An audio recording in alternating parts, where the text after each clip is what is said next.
Rafael Devers ends Boston's losing streak in style while the Mets even up the Subway Series. We're taking you all around Major League Baseball. When that final out is made, you know it's time for Locked On MLB Game Night. All the post-game reactions to every game across the league, every single night, with insights only the hosts at Locked On can provide.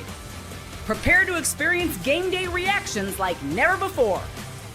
Only on Locked On MLB Game Night. Your team every day. Yes, welcome on into MLB Game Night. It's every game, every night, as only the Locked On Podcast Network can do it. I'm your host, Lindsey Crosby, host of the Locked On Braves Postcast. He's Jeff Carr, host of Locked On Reds. And Jeff, a lot to get to in this game. The Twins can't seem to lose. The Rockies can't seem to stop scoring. And Shohei Ohtani can't seem to get on base. But first, today's episode is brought to you by Game Time. Download the Game Time app, create an account, use code LOCKEDONMLB for $20 off your first purchase. All right, Jeff, I think I want to start with my Atlanta Braves. They go into Boston. These are historic rivals, apparently. And the Atlanta Braves have a 6-2 lead, get walked off by the Boston Red Sox 7-6. Great way to break a losing streak there if you're Boston. I've got a short here for you from Jake Mastriani, host of Locked On Braves, because today we're going to do things a little bit differently. We're going to hear from the losing side in this first segment. Here's Jake with his thoughts on what happened in this one.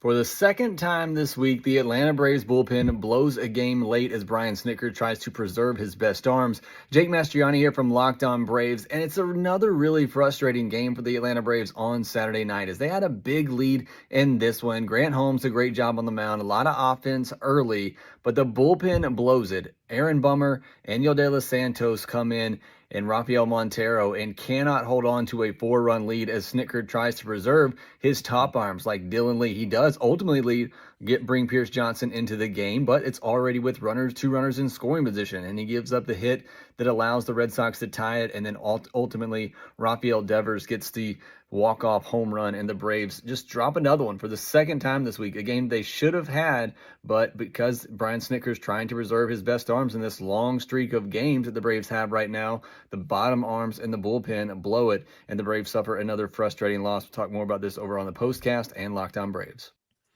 Yeah, and to Jake's note there, like good offensive day for Atlanta. They tagged Lucas Giolito for 6 earned runs on 3 homers in 4 innings. They're up 6-2. Everybody in Atlanta's lineup except for Michael Harris got on base. And that's going to be a theme in this show. That happens a lot in Major League Baseball today. A lot of guys got on base except for one guy in every lineup. Shout out Shohei Ohtani.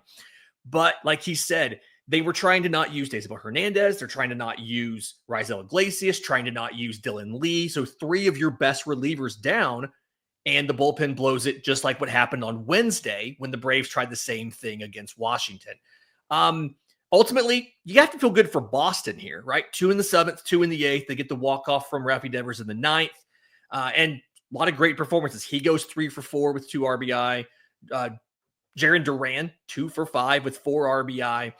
It was really just kind of powered by the stars. Outside of Alex Bregman, who goes 1 for 3, the rest of Boston's lineup is 4 for 22, but they win this game because of a little bit of a weak bullpen late.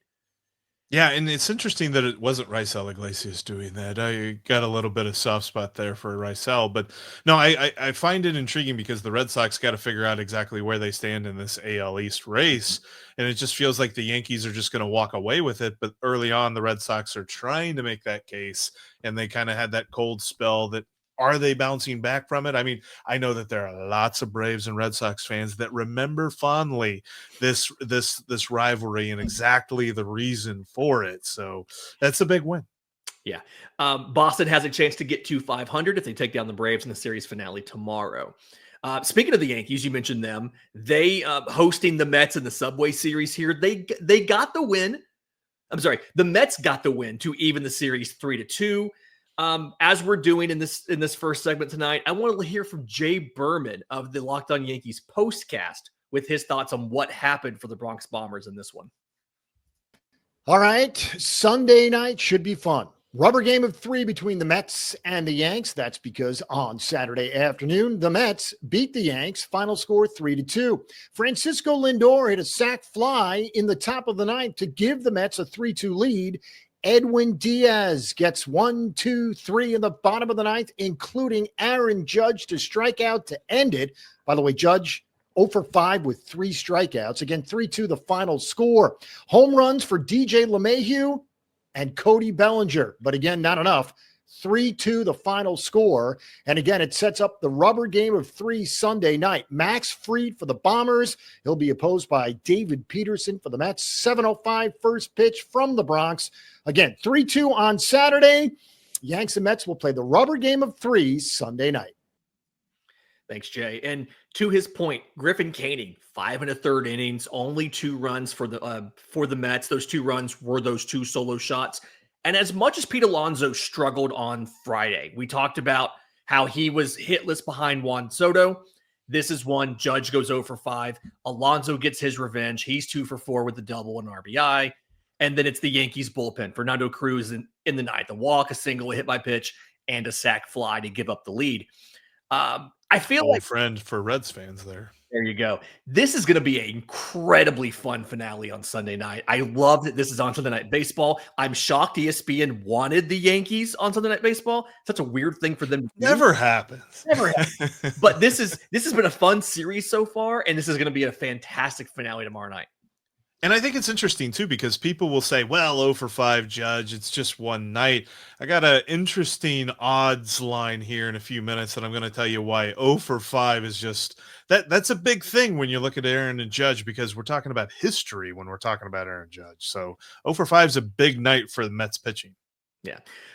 Talking about a big night for pitching, the A's and the Giants. We're in San Francisco here. Giants walk this off 1-0 in 10 innings. Just no runs in regulation. 1 run comes across late against Mason Miller, too. Here is our guy Booney from Locked On A's. Still in his feelings, not from yesterday's loss, but in this case from today's loss. Just another brutal day.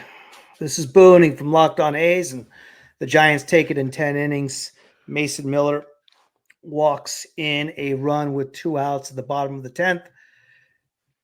For the only runs scored in the game, Landon Roop and Severino both pitched 6 innings of shutout ball. A's had some opportunities early and couldn't score, and Severino was good, and then really nothing really happened in the game except good pitching or bad hitting, depending on who you're rooting for in your perspective. Regardless, it was another painful loss for the A's, which now makes 4 in a row. And it is, at least this one was close. It wasn't quite a blowout, but regardless, another loss as we go back at it tomorrow. Yeah. I'm not quite at Gary of Locked On Pirates levels of feeling sad for Booney yet, but I'm starting to feel it for Booney after these last few days. This game, he sounded like a guy that just sat through 9 innings and nothing. Yeah, to lose it the way you did. Like, okay, not much offense in this game. 10 total hits, 2 total extra bases, 1 for each team. But when you have Mason Miller on the mound in the 10th inning, and you lose via a walk, here's the thing. There wasn't even a hit recorded in that inning. Walk, sack, bunt, strikeout, intentional walk to load the bases, walk-off walk. There was not a single hit recorded off of Mason Miller, and they lost. The idea of bunting in extra innings is a sore subject here in Cincinnati because the manager of the Cincinnati Reds loves to do it, and we're not so sure we love to watch it. But this is the argument for that. When you only need the 1 run in the extras, that's how you do it. You move the runner over, you pop up deep into the outfield, and you get them in. I feel for Booney because that is exactly how I would feel if I were in his position. Yeah, I'm very anti-bunting, but that is the one time when I'm like, yeah, situationally, we got to get that 1 run in. You got the guy to third, and then you brought him in with a walk-off walk. There you go. Okay, more from the losing side here in another close matchup. There's a lot of trends here. Tigers at Blue Jays. Everybody's heard of this rivalry. Blue Jays walk it off 2-1. And we've got Scott Bentley of Locked On Tigers for the losing side of this one. Eventually, the Tigers were going to lose a close game. Okay, they have been on the winning side of close games all week, if not all season, and finally we're on the losing end of one. I'm Scott Bentley, host of Locked On Tigers. That's a 2-1 loss for Detroit in Game 2 of this series, visiting Toronto. Reese Olson started this game. He was absolutely fantastic. That changeup is legitimately, I think, one of the better pitches in baseball. Those to righties, lefties, doesn't matter. Fastball looked good today. Slider is an elite pitch, as we know. He is genuinely one of the lesser talked about up-and-coming young starting pitchers in the American League. The failure of this game was the offense, right? And you score 1 run, Torkelson with a solo shot, but outside of that, it's a pretty quiet day. And then the bullpen couldn't be absolutely perfect, which has kind of been the expectation this season. So they'll be all right. They still got a chance for a series win tomorrow, and we'll catch you then. Yeah, to that note, 4 hits for the entire team, like for the Detroit Tigers. But flip side of this, Toronto, like their bullpen was almost perfect. It was a bullpen game for them. Eric Lauer opens with 3 innings, 1 run.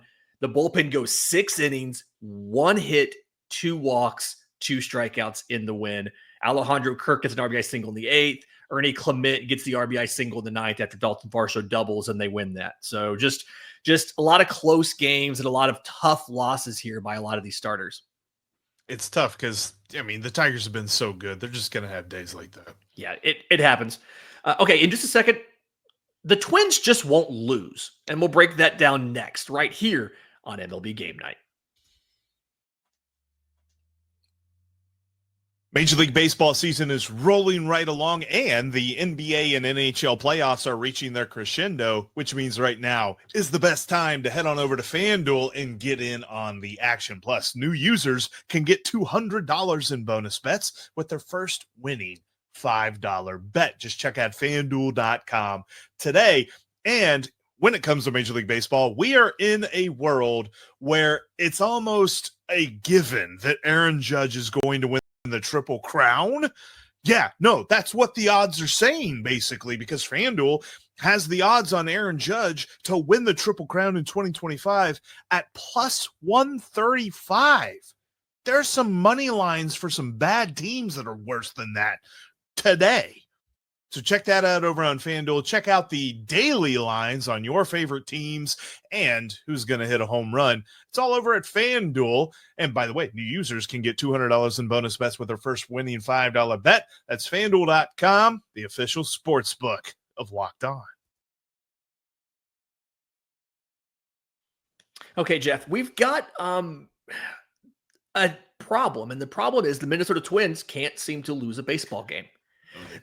They get a 7-0 victory over the Milwaukee Brewers in Milwaukee. And keeping with the theme I've been doing, here's Chuck Freeman from the losing side to talk about what went wrong or what rare things went right for the Brewers in this one.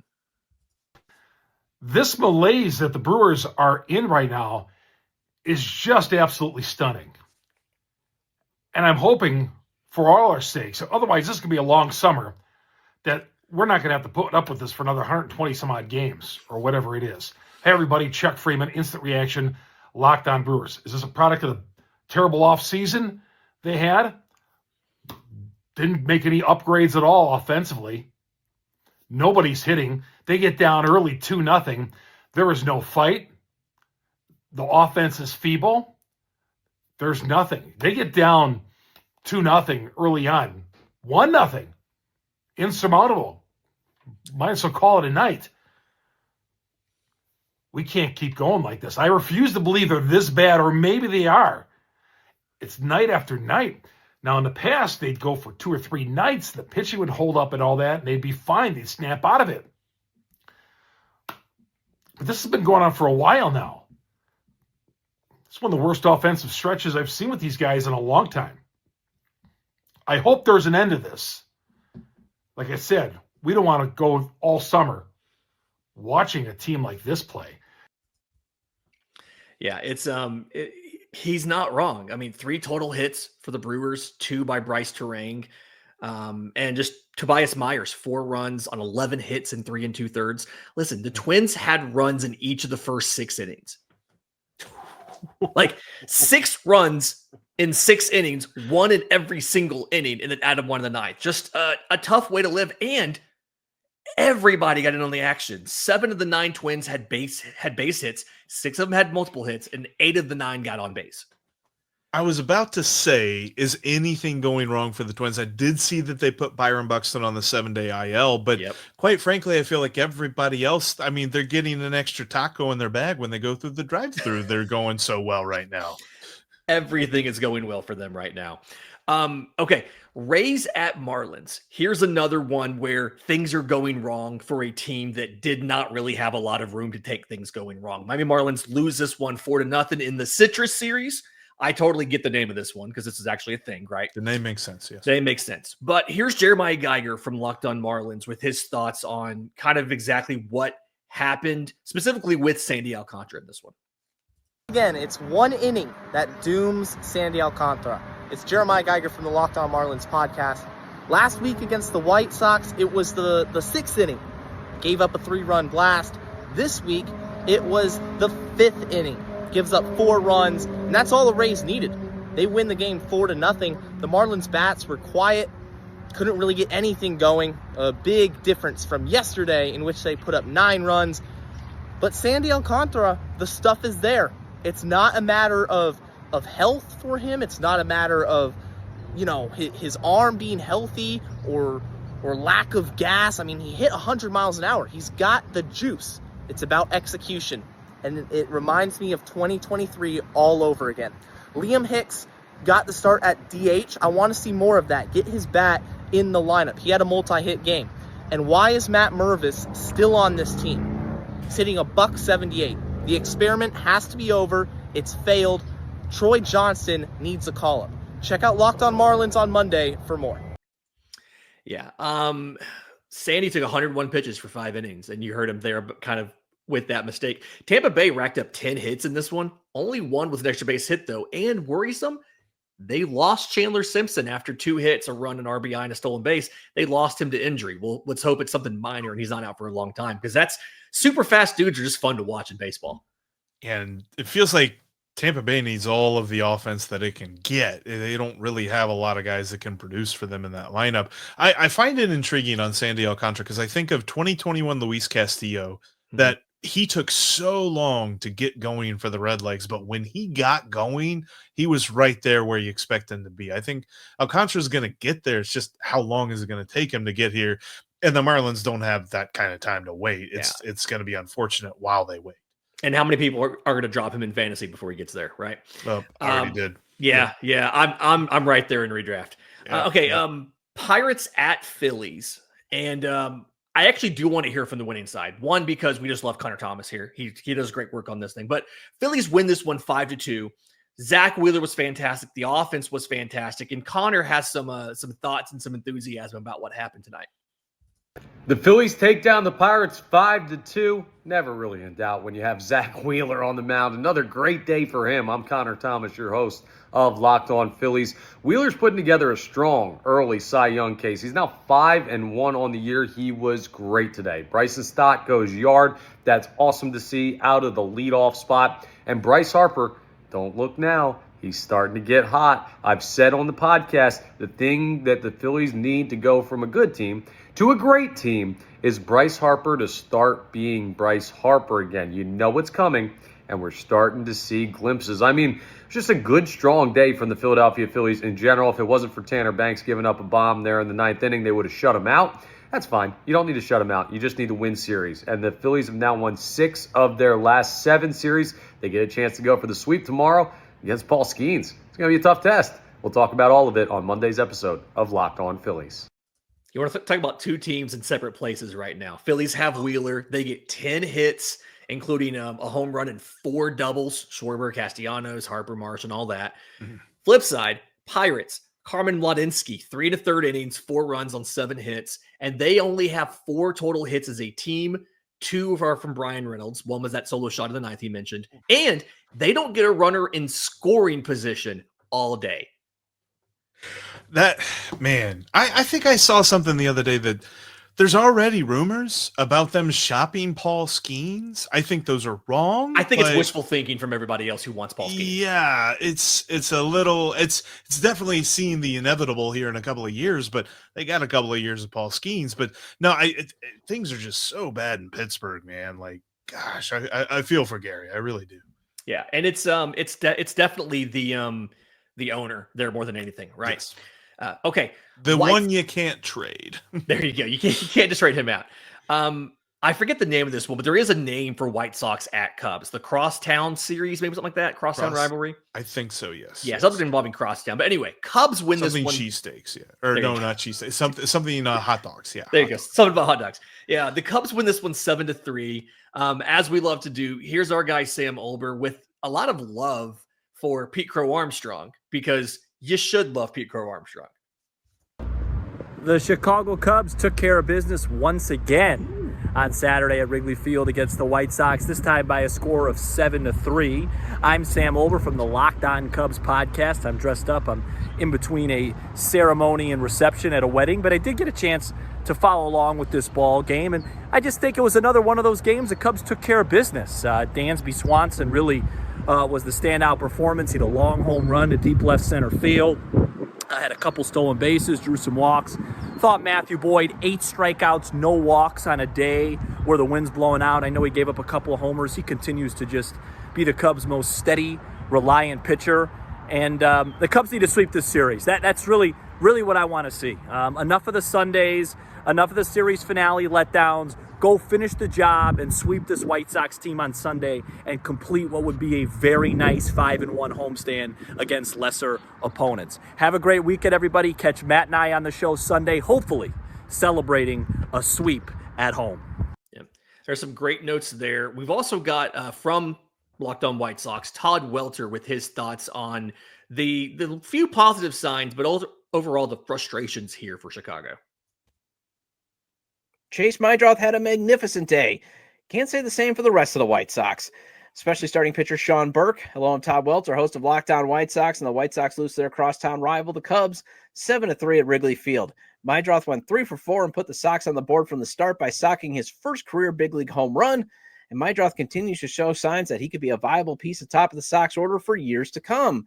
Burke has shown potential he could be a solid starter in the rotation for years to come too, but he has to solve his command issues, as he was ineffective for 4 2/3 innings, where he walked 5 and he gave up 7 hits. And with so many base runners the Cubs had, it's amazing the Northsiders did not score more runs. And I'll have more on Monday's episode of Locked On White Sox.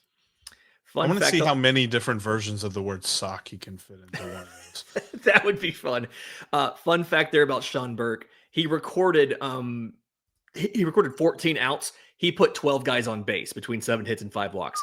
Never going to win a game that way.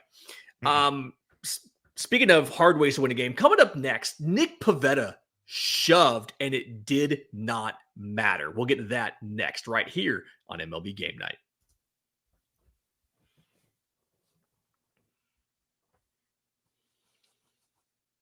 I feel bad for Nick Pivetta, Jeff. Mariners at Padres, and Nick Pivetta absolutely shoves.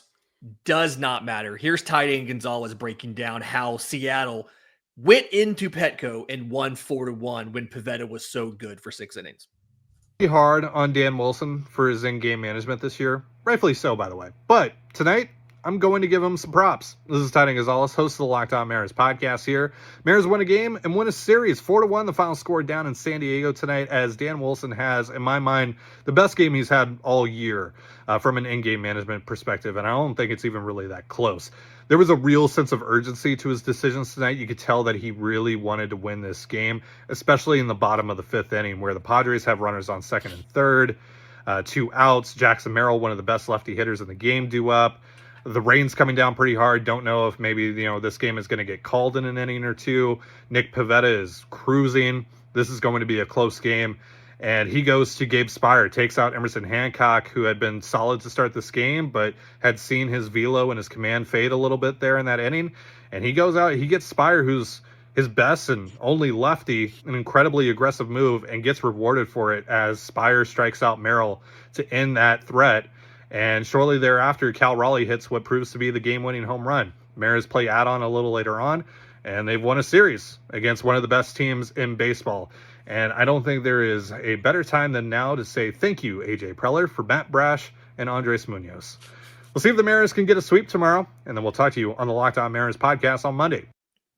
You know, Jeff, Steve and I had a theme last weekend of really great starts that resulted in losses. Nick Pivetta, 6 innings pitched, 2 hits, 1 run, 1 walk, 7 strikeouts, but the bullpen gives up 2 runs, and they end up losing in that 4-1. Just, you hate to see that. Like, Seattle only has 6 hits, but 2 of them are homers, and it works out. That's one where I think Nick Pivetta's probably got a car that has really good soundproofing to it, because the moment he leaves his clubhouse, gets into his car, then he yells all the things that he wanted to yell at his teammates that he knows he's not going to yell at his teammates, but he probably wanted to. I'm kind of curious what kind of car Shohei Ohtani has, and if it has good soundproofing, because the Angels went into Dodger Stadium to take on the Dodgers. They won 11-9, which, okay, but every starter on both teams got on base but Shohei Ohtani. He's the only member of both lineups that did not get on base in this game. Here's one of our co-hosts of MLB Game Night, John Fresh from Locked On Angels, with his thoughts on the massive win for the Angels. Los Angeles runs red yet again on Saturday night. What's going on, everybody? John Frisch, one half of Locked On Angels. The Halos win a wild one in Los Angeles, 11-9, thanks to a 5 RBI night from a clutch Logan O'Hoppe, who had a big 3-run home run in this one.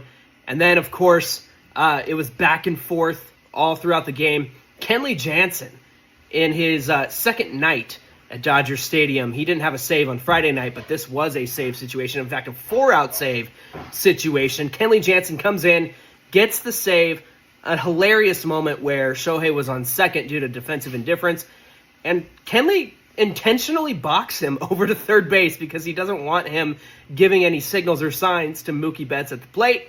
He gets Mookie to fly out, and that is how this one is done. We can't wait to recap this series win on Monday on Locked On Angels. We hope you'll join us. Clayton Kershaw got rocked in this one, but like Tyler Anderson wasn't much better. It was a tough night for everybody out there in Dodger Stadium. I actually think we have Jeff Snyder from Locked On Dodgers with his thoughts on Kershaw's return, Kirby Yates taking the loss, and just the singles party that they had while Shohei didn't get a hit. Well, Dodgers pitchers picked a bad day to have a bad day. What's up? This is Jeff Snyder from Locked On Dodgers. Clayton Kershaw wasn't sharp in his first start of the season after offseason surgery.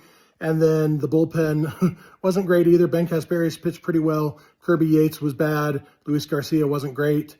And Alex Vesia gave up a tough insurance home run in the 9th inning. All in all, Dodgers offense did their job. They scored 9 runs. Usually that'll get you a win. Unfortunately, the pitching allowed 11 runs. Dodgers dropped this one. They dropped the series to the Angels. Lose this one 11-9. Now the best they can do is salvage 1 game from this series. Just a rough start to this series. 2 losses in 2 very different ways. Hopefully tomorrow we can see a win in a much better way. Be sure to check out Locked On Dodgers first thing every weekday morning on YouTube or wherever you get podcasts.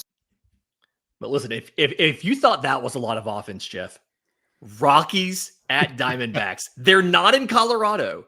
Rockies win 14-12. That's a Colorado scoreboard, but that's crazy. That's a football score. Jeff. Yeah, yes, it's not 17 Broncos Cardinals. Hits. Yeah, it's not 17 hits in this game. It's 17 extra base hits in this game. Jordan Beck goes 3 for 5 with 2 home runs for Colorado. 3 RBI, 4 runs. He has a triple as well in there. Ezekiel Tovar came off the IL yesterday. 5 for 6 in this one. All but one Rocky starter had a hit. Like 19 hits for Colorado, 15 for Arizona. The wild thing to me, though, is you sometimes expect German Marquez, a Colorado pitcher, to struggle, right? 3 innings pitched, 7 hits, 7 runs, 5 of those were earned. Zach Gallen gets lit up for 6 runs on 8 hits in 5 innings in a contract year. So just a lot of offense in this one. Hey, First win for interim manager Warren Schaefer. I'm happy for him. He gets his first official win, his first game ball as manager of the Rockies. Stream Zach Gallen in fantasy for his next start. You know he ain't doing it twice. He's definitely gonna be. He's definitely gonna be mad. Oh! I just built myself a great segue. Listen, speaking of new managers, the Nationals went into Baltimore, into Camden Yards, to take on the Orioles. They won 10-6 on the day that Baltimore fired their manager. How dare he Didn't get build a terrible pitching staff, right? Yeah. Listen here. Okay. So Jake Irvin, 6 1/3 innings, five hits, 2 earned, 1 walk to 6 strikeouts. Okay. Everybody on Washington's lineup but Dylan Cruz got a hit. 7-13 with runners in scoring position. But if you want to know why they fired the manager, because the pitching staff was so bad in Baltimore, Kyle Gibson doesn't make it out of the first inning. 6 hits, 6 earned runs, 2 outs recorded. That's the ageless wonder. I feel bad for Tony Mansolino because he is now a manager. And at this rate, they're going to fire him in like a week because he didn't build a good pitching staff instead of firing Mike Elias, who actually did all of this in the front office. But then there were a couple of games where it was not about bad pitching. It was about bad hitting. Yeah. Cardinals at Royals, 1-0. Miles Mikolas, 6 innings, 2 hits, no runs.